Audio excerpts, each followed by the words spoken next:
Bonsoir à toutes et à tous et merci de votre fidélité à ce nouveau numéro. Il est spécial des 60 minutes qui, pour cette soirée, reçoit une fois le plus pour vous le professeur Marc Dumba Jérémy. Et je l'ai toujours dit, professeur d'université, un économiste de renom, un patriote, un acteur social et humanitaire. Il est professeur.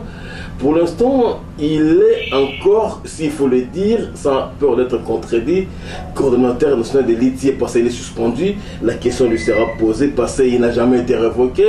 Il a été juste suspendu de ses fonctions de coordonnateur national de l'ITIE. Professeur Marc Dumba, l'honneur pour nous de vous recevoir pour ce premier numéro de notre magazine pour l'année 2020.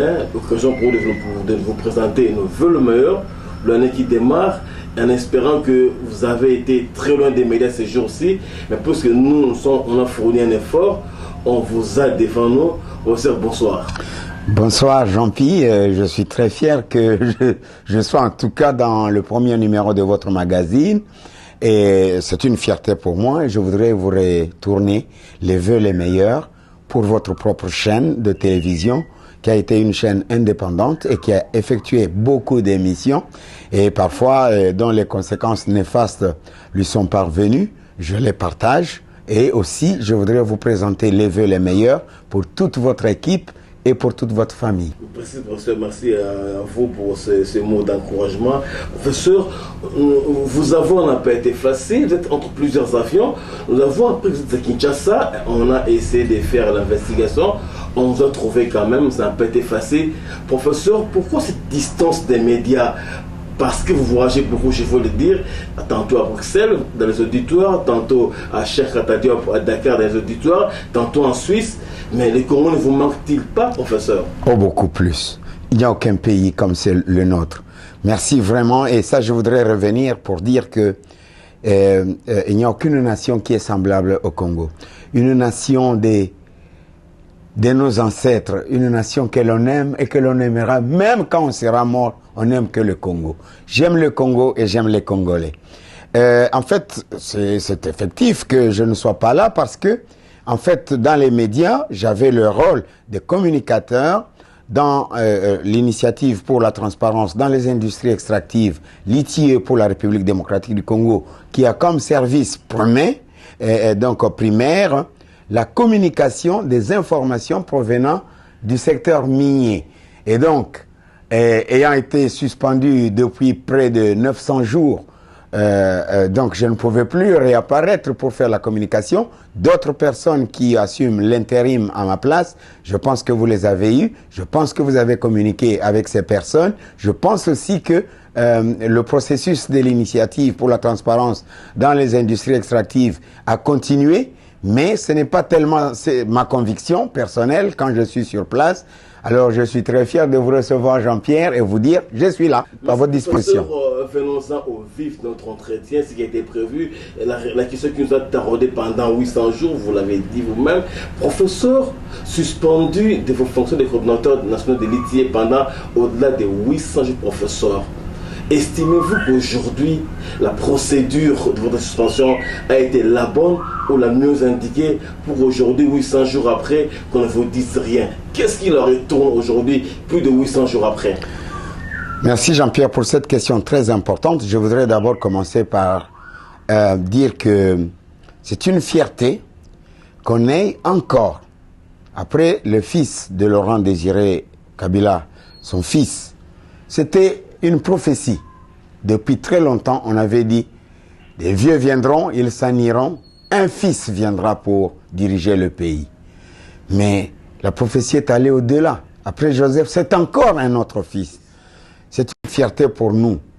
Moi, vous savez que il y a 3-4 ans, nous avons effectué beaucoup d'émissions. Et vous savez, tout ce que j'ai parlé de Joseph Kabila dans les efforts qu'il a mené pour que le secteur minier soit le premier secteur qui puisse fournir des revenus donc vraiment substantiels au budget national.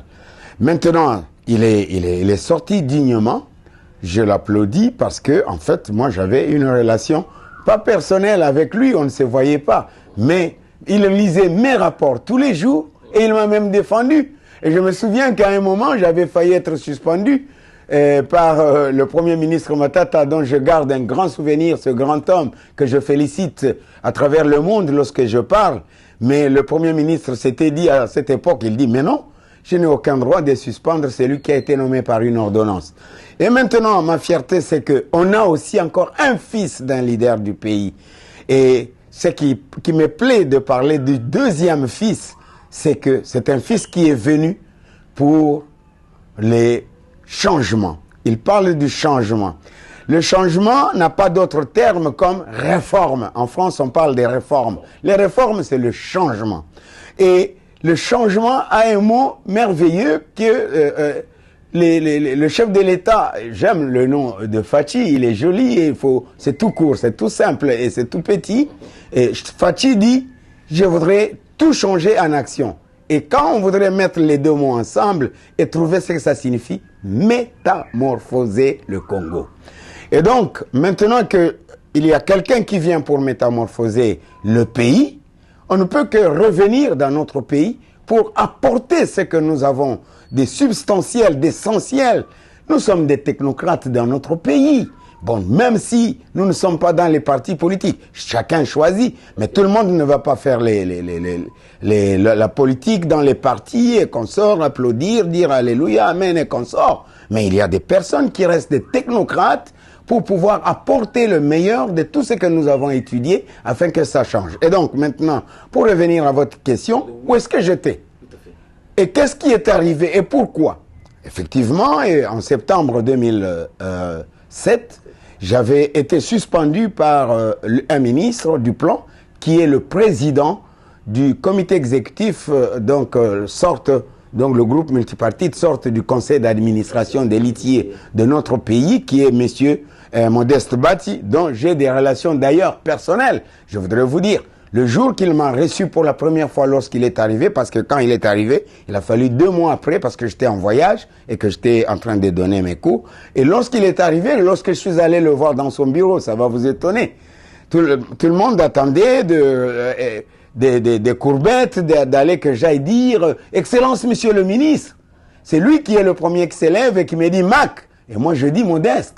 Et donc, c'est pour vous dire que nous nous connaissions depuis très longtemps. Mais alors, il m'a suspendu en 2007 pour des motifs, en tout cas, qu'il n'a jamais, jusqu'aujourd'hui, justifié. Et lorsque vous lisez l'arrêté qui me suspend, c'est un arrêté un tout 2017. Petit... En 2017. Et donc, l'arrêté qui me suspend, vous savez, je vais vous dire quelque chose. J'ai lu l'arrêté. Tout le monde l'a lu. Et cet arrêté peut être publié. Mais c'est un arrêté qui est écrit non pas selon la technique de la légistique, qui est la méthode d'écrire des textes légaux. Moi, je n'ai pas fait le droit. Mais je voudrais vous dire que j'ai suivi les cours de droit administratif du professeur savant Tepemako Vundoa, Félix Tepemako, que j'ai connu parce que j'aimais tellement ce cours-là et que je fouillais en économie pour suivre son cours. Et donc, il y a la légistique qui est une méthode d'écrire. Et donc, quand vous voyez les textes, on dit vu, vu, vu, considérant, considérant. Mais alors, quand vous lisez l'arrêté du ministre Bati, c'est un arrêté écrit, je ne sais pas, dans la voiture, écrit le soir, ou je ne sais pas, écrit la nuit, je ne sais pas. Mais il ne reprend pas les éléments fondamentaux de la légistique qui permettent à ce que quelqu'un qui lit cet arrêté, il sait, monsieur est suspendu pour cause. Mais il n'y en a pas une seule. Au-delà de tout, professeur, vous avez dit vous-même ici en liminaire qu'il y a des relations personnelles avec Modeste Bahati. Il vous a appelé Modeste, il vous a appelé Mac, vous l'appelez, c'est-à-dire qu'il y a un rapprochement entre les deux personnes. Mais le désamour a commencé quand même, professeur. D'autant plus que vous connaissez assez et qu'il sait lui aussi que la main qui nomme, celle qui suspend, c'est celle qui remplace. C'est les chefs d'État qui vous ont nommé, il vous a suspendu. Le désamour a commencé entre les deux personnes. Je vais vous dire quelque chose. Vous savez, lorsque vous devenez une autorité publique, on vous juge. Et il y en a qui reçoivent des noms et des surnoms, autres que c'est. Vous savez, le surnom que porte Bahati, sur le plan, c'est comme ça, on ne doit pas avoir peur de le dire. Son surnom dans la politique, c'est Maradona. C'est ça, les gens qui connaissent Bahati, quand ils veulent parler péjorativement de lui, ils disent Maradona. Qu'est-ce que ça signifie Maradona? Dribbleur. C'est-à-dire, c'était un homme spécialisé dans ce genre de choses et un pantin qui dit une chose le matin, il dit l'autre. Nous poussions nos voitures. Moi, je faisais réparer ma voiture sous l'arbre avec la voiture des Bati. Moi, j'avais la Renault 4 et lui avait, je crois, une Peugeot, quelque chose comme ça. Quand ça tombait à panne, on allait sur ça y est, on réparait. Mais lorsqu'on est Maradona, on dribble. On ne dribble pas seulement ses coéquipiers, mais on dribble ses adversaires, on dribble aussi ses équipiers pour qu'on puisse marquer les buts. Et ça, c'est très important. Qu'est-ce qui nous a un peu éloignés? Rien du tout. Moi, je ne sais pas jusqu'ici. Et je vais vous dire, quand j'ai senti que Modeste Bati avait commencé à avoir des problèmes, des difficultés, et avec l'ensemble de la politique nationale, compte tenu de son comportement, de son attitude par rapport à l'autorité morale où il s'était fait inscrire moralement, je lui ai écrit personnellement un texto pour l'encourager, pour lui dire qu'il tienne bon, mais qu'il sache que s'il fait du mal, il ne peut que se rabattre sur le fait de demander pardon et il pourra être pardonné. Et donc, quelqu'un qui est suspendu 800 jours, qui vous fait un tel message, c'est pour dire qu'il a avec vous des relations. Mais ce qui nous a séparés, c'est d'abord le problème, c'est que Bati, partout où il est passé, dans tous les ministères et dans toutes les autres institutions publiques, il avait l'obligation de mettre les siens. Ça, c'est d'abord ça. Et pour mettre les siens, il était prêt à tout. Et même à sacrifier ses propres amis. Et donc ça nous a séparés. Et voici maintenant la raison. Monsieur Bati est arrivé comme ministre du plan. Et lorsque, aujourd'hui, il y a eu, au moment qu'il est arrivé un peu après, il y a eu un audit général du processus ITI en République démocratique du Congo. Les recommandations sont publiques. Elles sont diffusées par Ernest Young qui avait effectué. Vous pouvez les lire. Vous n'y trouverez rien, aucun reproche qui est adressé au professeur Makdumba. Moi, quand j'ai lu ça plus tard, j'étais très étonné. Au lieu de trouver des reproches personnels contre moi, ce sont des reproches contre l'institution. Mais le vrai reproche, au lieu que ça soit un reproche, je trouvais que Ernest Young reconnaissait que le coordonnateur national des litiers fournit énormément d'efforts pour relever le processus, relever le pays dans les questions de transparence et de bonne gouvernance. Et ça passait vraiment inaperçu à mon ami Bati, et lui n'avait que la raison pour lui, il faut quelqu'un qui me remplace. Et cela est donc contre vent et marée. Et lorsque il dit, c'est écrit comme ça dans l'arrêté, nous vous retirons la confiance. Moi, je travaillais dans la transparence. Et là-bas, moi, j'ai toujours été transparent avec vous-même. Vous êtes là. J'ai toujours dénoncé le détournement de l'argent par les entreprises minières. J'ai toujours dit tout ce qui s'est passé dans le secteur minier et pétrolier. Et donc, si moi, je commettais des erreurs, là, le groupe multipartite, le conseil d'administration de l'ITIE, avait l'obligation, pour le respect de la transparence, de dire clairement pourquoi est-ce qu'on me retirait la confiance. Mais il n'y en a pas. Il n'y a rien. Donc, c'était une raison politique. Mais je voudrais vous dire, Jean-Pierre, la politique ne peut pas être au-dessus du droit. Nous sommes dans un pays du droit. Il ne faut pas faire de la politicaille, comme on l'a appelé par Kasavubu en 1960. Pas de la politicaille. Nous sommes dans un pays de la justice. Et j'aime, Fatih, il vous dit, il n'y aura pas de justice. Heureusement que c'est après Bati. Il n'y aura pas de justice du président de la République. Il n'y aura pas de justice de la présidente de la République. Il y a de la justice de tous les Congolais. Et donc, c'est dans l'injustice, c'est à cause tout simplement, pour pouvoir profiter, bénéficier personnellement de tous les avantages, peut-être qu'il avait estimé que ça existait au niveau du poste que j'occupais, les bénéficier et les faire bénéficier à son parti politique. Parce que c'est cela qui fait que les chefs des partis politiques, ils occupent des postes, c'est pour qu'ils en donnent aussi aux leurs, même si ceux-ci ne le méritent pas. Professeur, alors, au-delà de toutes ces considérations, professeur, oui, plus de 800 jours après, qu'est-ce qu'il en reste? Vous a-t-on dit qu'est-ce qui vous attend après les 800 jours? Ou bien il y a l'être morte, on attend quoi finalement? Premièrement, je voudrais vous dire que Modeste Batia, avant de devenir ministre du Plan, il était ministre du Travail. Il est venu du Travail, du ministère du Travail.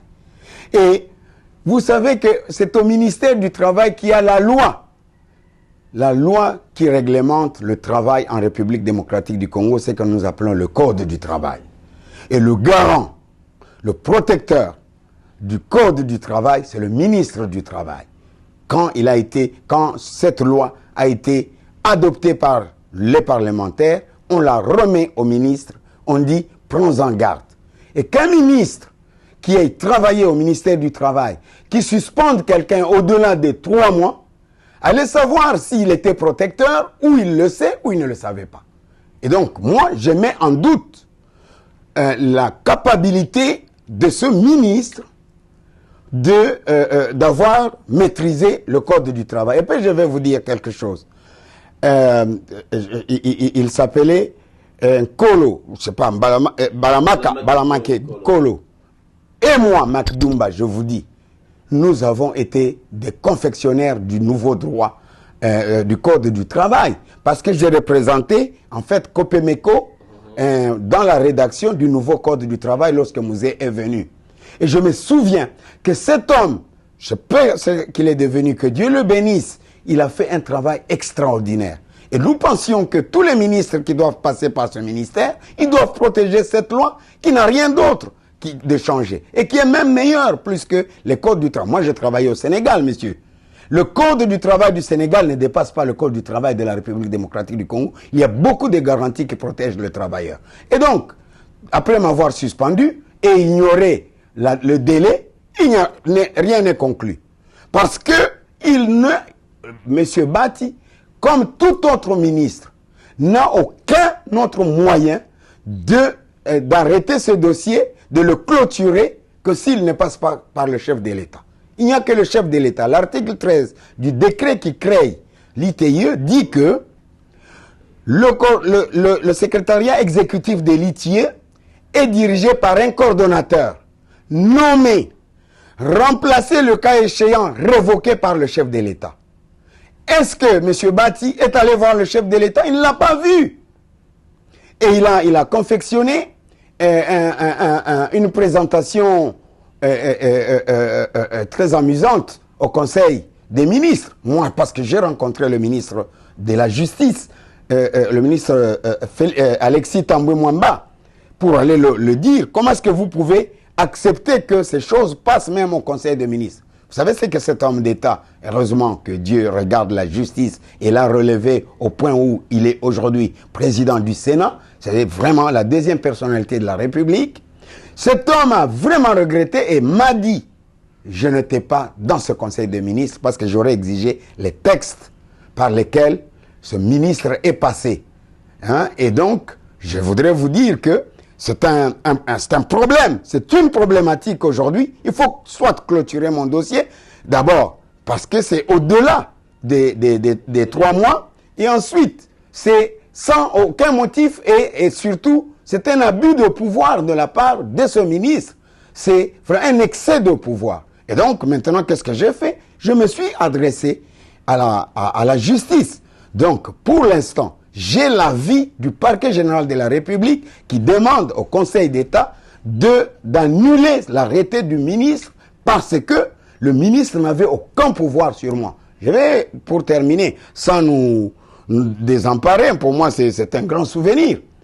Vous savez, Matata a été nommé par ordonnance en 2012, après que Joseph Kabila ait gagné les élections de 2011. Il a pris le temps avant d'installer le gouvernement. Et le gouvernement n'a été nommé qu'en avril. Et il a fait l'ordonnance 03 qui nommait Matata Pogno comme Premier ministre, le 04 qui nommait les ministres et les vice-ministres, et le 05 qui nommait Makdumba comme coordonnateur national. J'avais été invité par le Parlement, ensemble avec le gouvernement, pour que nous soyons validés. Et nous sommes sortis ensemble. Et Bati était sur la même liste. De quel droit, lui, doit-il me suspendre? Professeur, aujourd'hui, on peut dire qu'il y a une avancée, il y a une évolution. Le dossier a connu un autre épisode, puisque le parquet demande l'annulation de l'arrêté de l'ex-ministre du Plan, Bati Lukwebo, et que le Conseil d'État puisse exécuter. Professeur, on peut dire aujourd'hui que la réparation est en train d'arriver pour votre cas en tant que passé 800 jours, c'est au-delà du délai requis. Est-ce qu'on peut dire que la réparation est arrivée? Moi, je ne peux pas dire ce genre de choses. Aujourd'hui, la réponse doit être vraiment mitigée, la réponse que je dois vous donner. Pourquoi mitigée? Parce que je me suis plaint, j'ai porté plainte dans les délais. Et le journal officiel a publié ma requête en annulation de l'arrêté dans les 10 jours après que j'ai déposé ma plainte. Mais si ça durait jusqu'à maintenant 2 ans, la Cour suprême de justice de l'époque qui avait reçu ma requête en annulation, que faisait-elle pour pouvoir clôturer le dossier? Et puis après, il y a cette transformation de notre système judiciaire. On est maintenant au Conseil d'État. C'est le Conseil d'État qui a le pouvoir d'annuler des arrêtés de ce genre. Des arrêtés, bien sûr, un peu bidons comme celui-là. Maintenant, moi je dis, il n'y a pas beaucoup, il y a peut-être 3 mois ou 2 mois que il y a eu la rentrée judiciaire du Conseil d'État. Je pense que le président Vundoawe, en qui j'ai vraiment beaucoup de respect parce qu'il m'a formé, et tiendra compte du temps que les dossiers qui lui sont soumis prennent là-bas. Et donc, j'ai dit mitigé parce que est-ce que le Conseil d'État est en mesure de prendre rapidement les décisions pour pouvoir annuler? Je ne sais pas. Mais il y a aussi une voie de réparation. C'est le chef de l'État qui a été injurié, excusez-moi le terme, qui a été insulté, qui a été rabaissé dans son autorité par un ministre qu'il avait nommé qui annule ses lois. Et donc ça, c'est une honte. Il n'y a que lui seul aujourd'hui qui peut décider. Je n'accepte pas qu'un ministre, lorsque moi je prends une décision, qu'un ministre annule ma décision. Vous savez que le vœu d'un chef, c'est un ordre. Et donc, le ministre... Et donc, je ne peux pas dire aujourd'hui que la réparation est en route. Je voudrais bien que la réparation soit en route. J'aurais rencontré le nouveau ministre, Madame je ne la connais pas personnellement, mais je voudrais dire ça ici tout de suite. J'ai rencontré énormément de personnes qui la connaissent, qui parlent vraiment de la hauteur de l'intelligence, de la connaissance, de la fidélité et surtout de la droiture. Et c'est une fierté pour moi de voir qu'une personne comme ça a été désignée à la tête de ce... Si elle est au courant de mon dossier, si elle le sait, elle aussi, c'est une des personnes qui doivent participer à la réparation de l'injustice qui a été commise à ma place. J'ai sollicité auprès d'elle des rencontres. Pour l'instant, elle n'a pas encore répondu positivement, mais je pense aussi que le groupe multipartite, c'est un groupe, normalement, qui doit traiter dans la transparence et dans la justice les dossiers. Professeur, je voulais en venir d'ailleurs, vous voyez, dévancer ma question. Au niveau du groupe multipartite, professeur, on suspect un coordinateur au cadre de cette instance importante de l'unité nationale. Et qu'est-ce que fait le groupe multipartite? Il subit la décision ou bien il devait faire quoi? Être avec vous, observer, ce serait quoi la réaction qui a été recommandée pour le groupe multipartite? Ce serait quoi la réaction qui a été recommandée pour le groupe multipartite? Non, il y a une solidarité au sein du groupe multipartite. Donc on ne peut pas dire que Bati m'a suspendu sans avoir parlé avec le groupe multipartite. Le problème, c'est que la suspension, tout le groupe multipartite pris dans son ensemble avec son président qui a fait, n'arrive pas à mettre au clair le motif valable pour ma suspension. Et donc, Moi, je ne vais pas aller à la télévision pour commencer à expliquer des petits problèmes internes de ce groupe multipartite. Ça n'a rien à voir. J'ai le respect de chaque membre du groupe multipartite.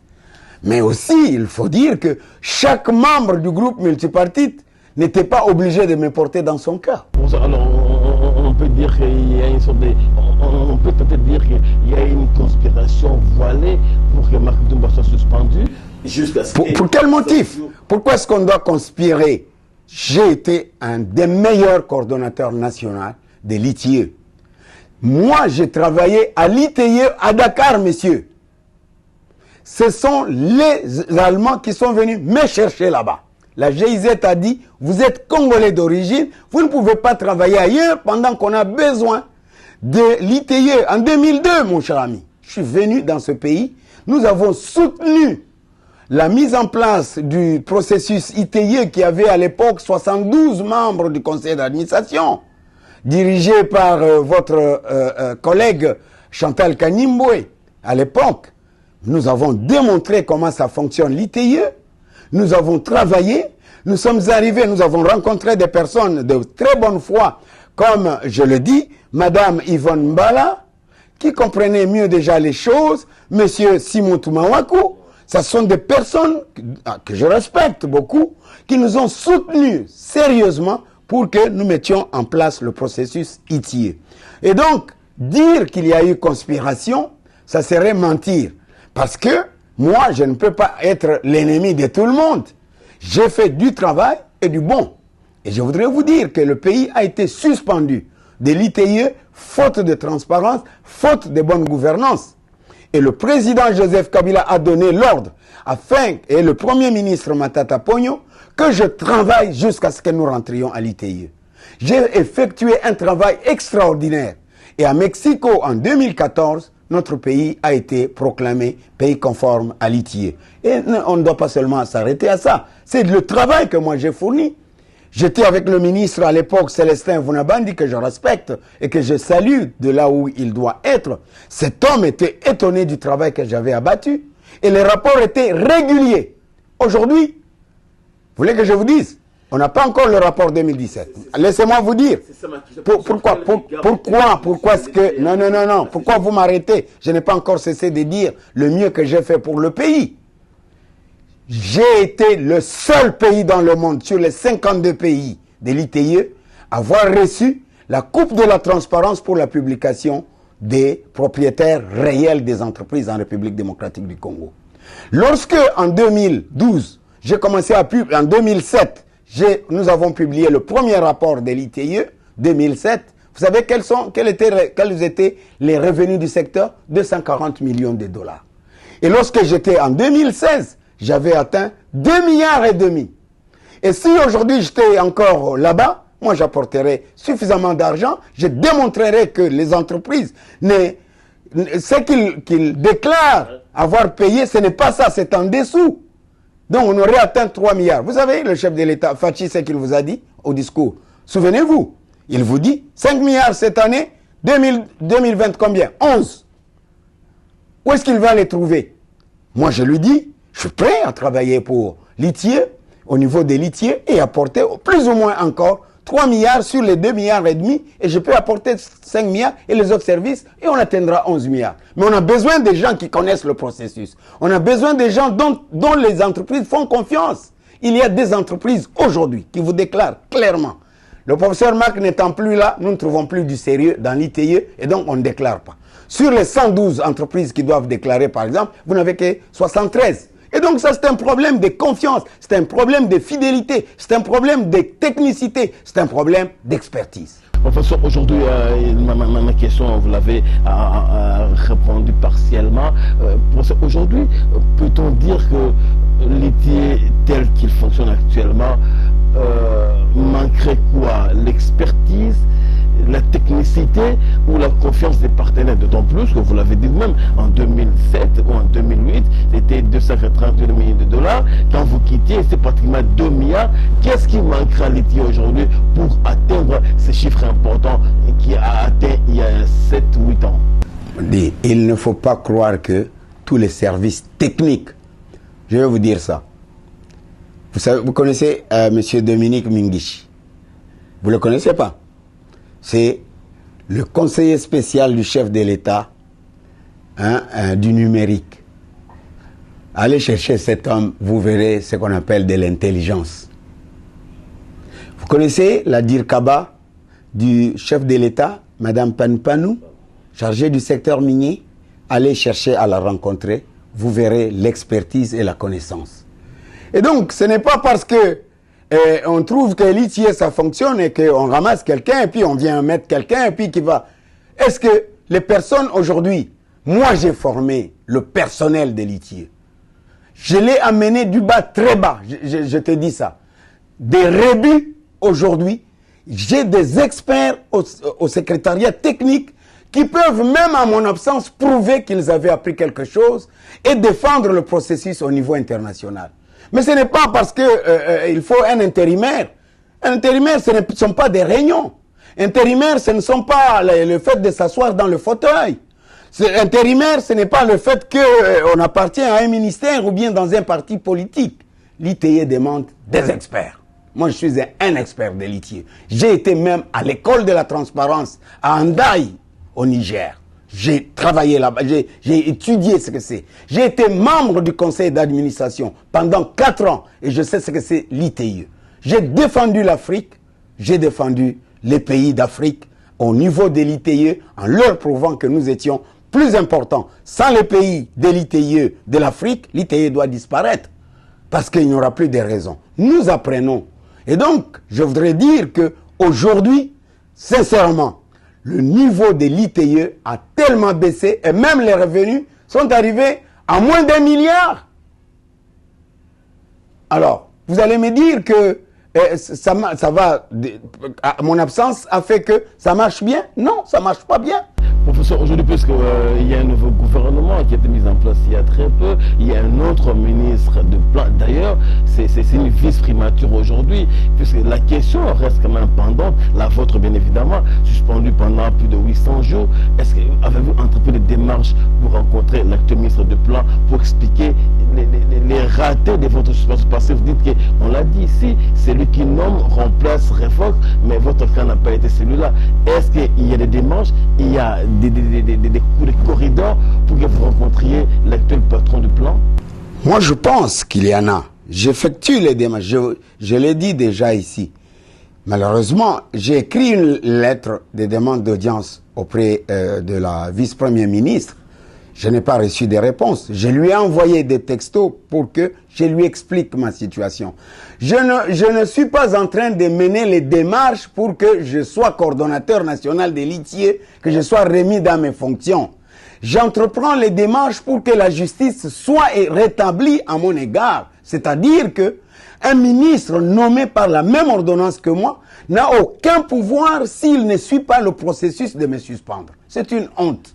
Vous savez que le fait d'avoir dit tout simplement qu'on me retire la confiance, ça porte atteinte à mon avancement ailleurs en tant que professeur. Je n'enseigne pas seulement en République démocratique du Congo, j'enseigne ailleurs. Et l'écho de cette suspension de retrait de confiance par le gouvernement est arrivé partout. À Liège, à Dakar, et au Congo-Brazzaville, en Afrique du Sud, à Indaba, partout. On dit, on lui a retiré la confiance. Si le gouvernement lui retire la confiance, qui lui ferait encore confiance? J'ai besoin que je sois rétabli dans mes droits. Et le code du travail dont je vous ai parlé, qui devrait être protégé par le ministre du plan, il devrait me donner une attestation de fin de service en clôturant mon dossier pour lui.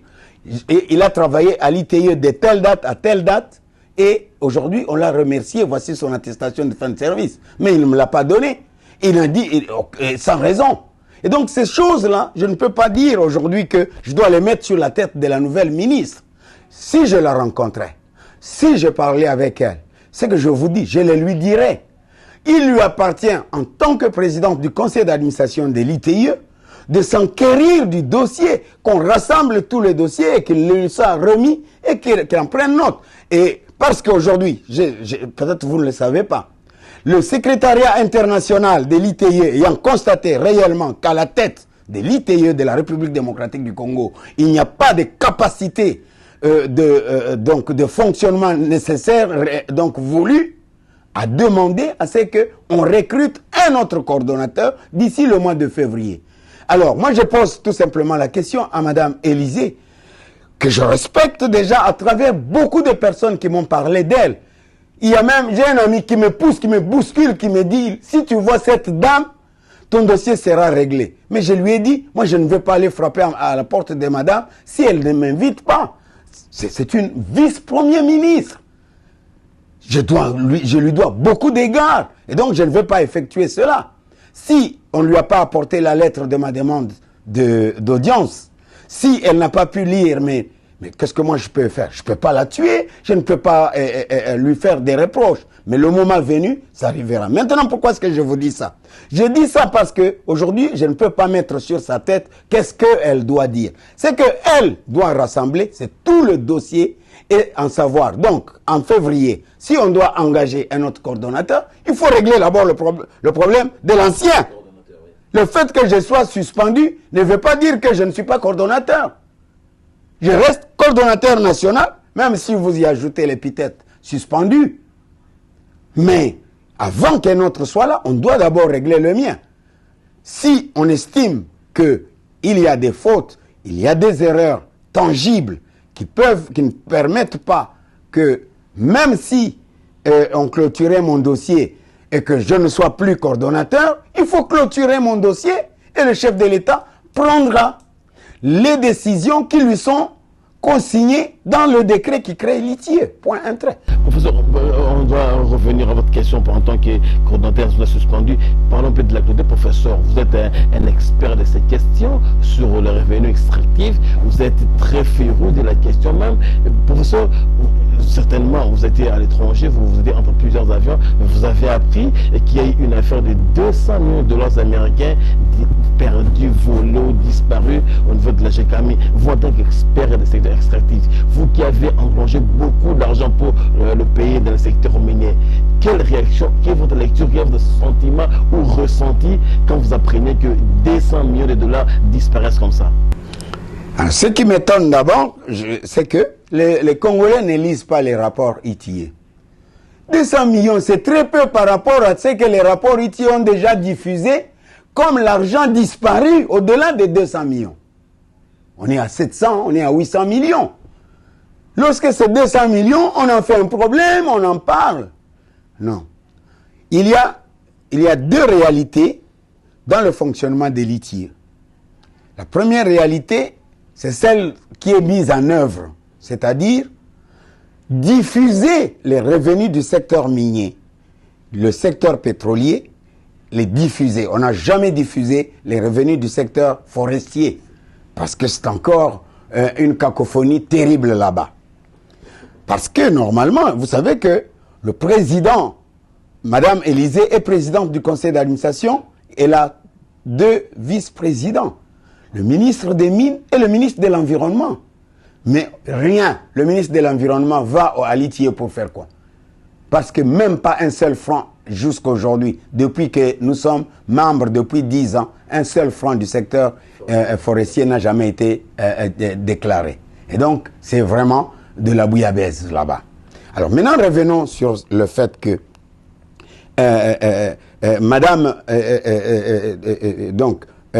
Madame Duplon, avec ses 2 vice-présidents, lorsque vous dites qu'est-ce que 200 millions et tout ça, Madame doit être très bien informée et à travers les rapports de l'ITIE, on doit les diffuser au niveau du gouvernement. Mais puisque vous me posez la question là-dessus, je voudrais d'abord vous rappeler, vous vous souvenez des 88 millions de dollars quand j'avais annoncé publiquement que 88 millions de dollars ne sont pas parvenus au trésor public, ça a disparu en route. Le lendemain matin, le Fonds monétaire a quitté la République démocratique du Congo. Et le Premier ministre Matata avait constitué une commission composée de l'ITIE, de l'Inspection générale des finances, de la présidence de la République, de la primature et de la DGRAD. 24 mois après, nous avions retrouvé tous les 88 millions de dollars qui étaient enfouis dans des petits comptes, dans des banques consorts pour être mangés plus tard. Aujourd'hui, les 200 millions dont on parle, c'est très peu par rapport à de l'argent qui disparaît chaque année, et surtout de la Gécamine. Surtout de la Gécamine. Les 200 millions, c'est encore la Gécamine. Je vais vous dire ce que c'est. La Gécamine a emprunté de l'argent à une entreprise dont elle était partenaire, Moumi Fleurette. Moumi Fleurette a ouvert une ligne de crédit pour la Gécamine et lui a dit « Retire jusqu'à 200 millions, mais tu me rembourseras au moment venu et à la date convenue. » À l'échéance, la Gécamine, donc je disais qu'il y a deux problèmes principaux. Diffuser les informations des collectes, c'est une chose. Mais diffuser ce qu'on a fait de l'argent collecté, c'est une autre. La Gécamine a pris 200 millions de dollars. La Gécamine déclare, c'est elle qui a déclaré à la justice. Ce que je vous dis, c'est ce que j'ai appris à la justice. J'ai pris 151 millions de dollars, j'ai payé le fisc avec cet argent-là. Et les 49, je les ai utilisés pour le fonctionnement. Maintenant, la question importante est celle-ci. Parce que la dette est reconnue. Est-ce que l'ITIE peut aujourd'hui sortir un rapport dans lequel les 151 millions ont été payés au fisc? Non. C'est cela la question que les Congolais doivent se battre. Oui, vous aviez emprunté, c'est bon. C'est une société commerciale. Pour faire les affaires, il faut emprunter. Une entreprise qui fonctionne sans dette, c'est une entreprise vouée à la disparition. La Gécamine emprunte.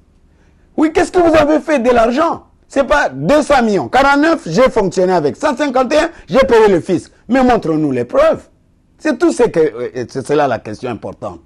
Donc, il y a 151 qui doivent être déclarés à l'ITIE comme de l'argent emprunté des fleurettes et on les a utilisés pour payer les fiscs. Mais nous n'avons pas de rapport ITIE dans lequel les 151 apparaissent. Comme aussi beaucoup d'autres argent. Comme aussi beaucoup d'autres contrats que la Gécamine ne publie pas. Parce qu'elle ne veut pas qu'on sache ce qu'on fera de l'argent qui est payé sous ces contrats. Professeur Makdumba, on est en train de chuter dans notre entretien. Aujourd'hui, il est établi que l'ITIE international vous a fait vraiment confiance.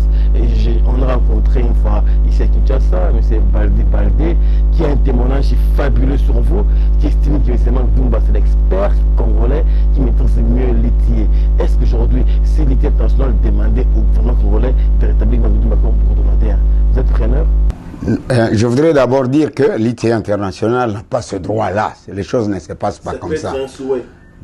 Ils peuvent le souhaiter, bon, je ne sais pas dans quel cadre, où est-ce qu'ils passeront pour dire « nous souhaitons ». Non, les principes sont établis. Le coordonnateur national de l'ITIE est recruté sur base d'appel d'offres. À notre époque, et le livre source de l'ITIE exige que la Banque mondiale préside à la commission de recrutement du coordonnateur. Et que le coordonnateur retenu en fin de compte après un test soit présenté au chef de l'État pour sa nomination. Badi Baldé, c'est un ami. J'ai commencé avec lui au même moment. Moi, j'entrais à l'ITIE et lui aussi entrait à l'ITIE. Aujourd'hui, d'ailleurs, à travers votre émission, j'espère qu'il suivra. Je voudrais le féliciter.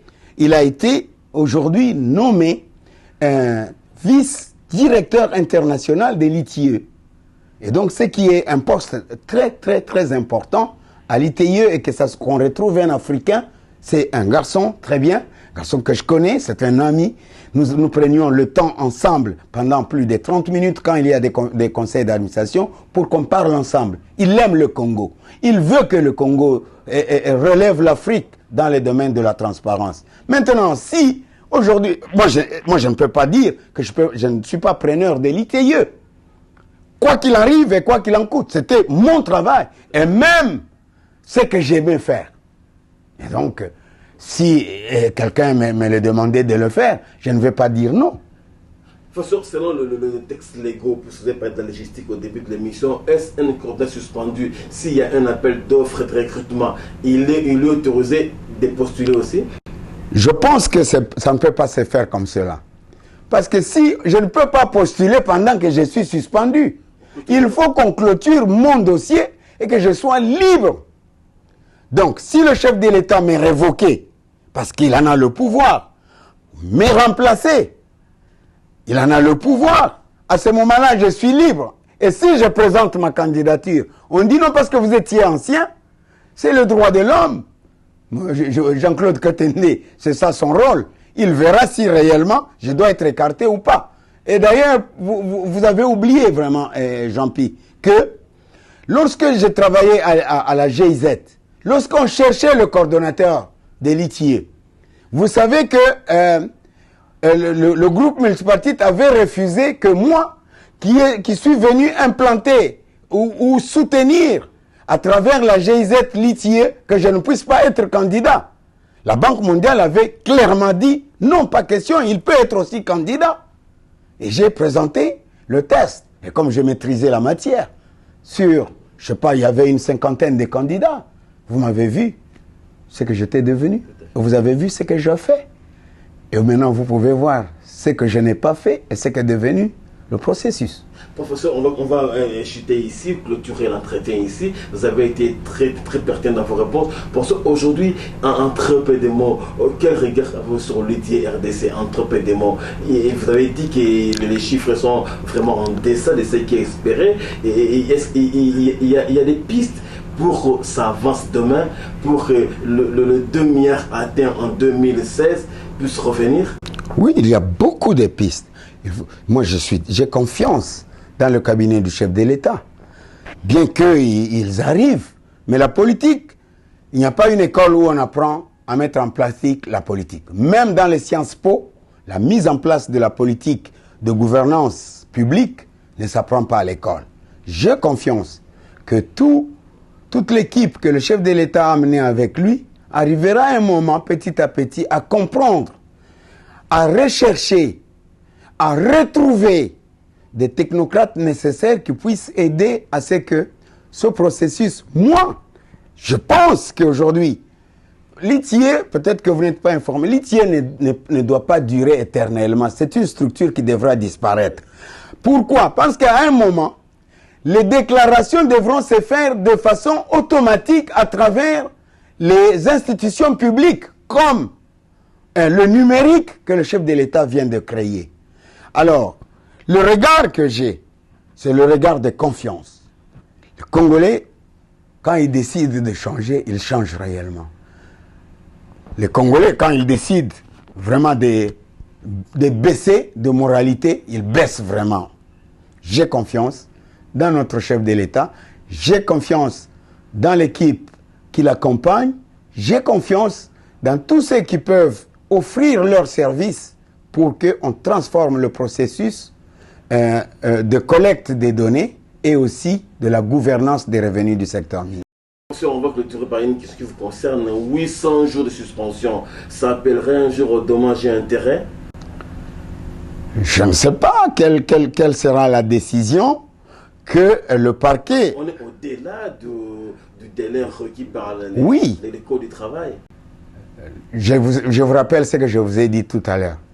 Il y a la justice au Congo. Fachi l'a dit. Et la justice dira ce qui est juste. Professeur, nous vous remercions. Merci, Jean-Pierre.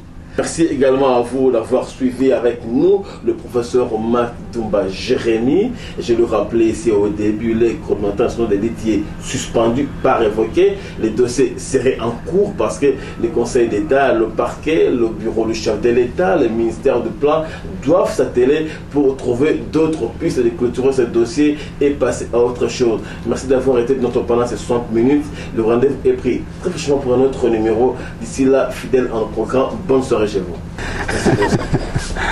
Professeur, bonjour Jean-Pierre, merci beaucoup d'être venu. Merci de m'avoir invité à votre magazine. Merci. Merci.